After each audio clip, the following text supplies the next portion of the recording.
നമുക്കൊരു വെജ് ബിരിയാണി ഉണ്ടാക്കിയാലോ? അതിനായി കൈവശമുള്ള പച്ചക്കറികളെല്ലാം അരിഞ്ഞു വയ്ക്കുക. വേവിച്ച സോയ, കോളിഫ്ലവർ എന്നിവയിലേക്ക് ബിരിയാണി മസാല, ഉപ്പ് എന്നിവ ചേർത്ത് മാരിനേറ്റ് ചെയ്ത് വയ്ക്കുക.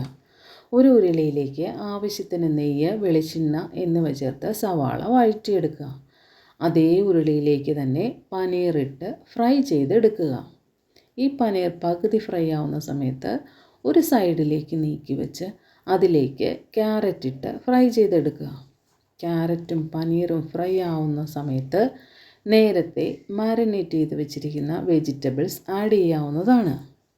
ഇവയെല്ലാം കൂടി ചേർത്ത് നന്നായി മിക്സ് ചെയ്ത് 5 മിനിറ്റ് നേരം അടച്ചു വെച്ച് വേവിക്കുക. ഈ മിശ്രിതം ഒരൽപ്പം എടുത്ത് മാറ്റി വയ്ക്കുക. അത് കഴിഞ്ഞ് വേവിച്ച് ഊറ്റി വെച്ചിരിക്കുന്ന ബിരിയാണി അരി ഇതിലേക്ക് ചേർക്കുക. കുറച്ച് മല്ലിയില, വഴറ്റിയ സവാള, വീണ്ടും തയ്യാറാക്കിയ മിശ്രിതം, വീണ്ടും റൈസ് എന്നിങ്ങനെ ലെയറായി നമുക്ക് ഇത് തയ്യാറാക്കാവുന്നതാണ്. അതിനുശേഷം 5 മിനിറ്റ് നേരം ദം ചെയ്ത് വയ്ക്കുക. 5 മിനിറ്റിന് ശേഷം മൂടി തുറക്കുമ്പോൾ സൂപ്പർ ഡിലീഷ്യസ് ടേസ്റ്റിയായ വെജ് ദം ബിരിയാണി തയ്യാർ. ഇത് ഒതൻറ്റിക്കായ ഒരു റെസിപ്പിയൊന്നും അല്ല കേട്ടോ, എന്നാലും സൂപ്പർ ടേസ്റ്റിയാണ്, വെരി ഈസിയാണ്.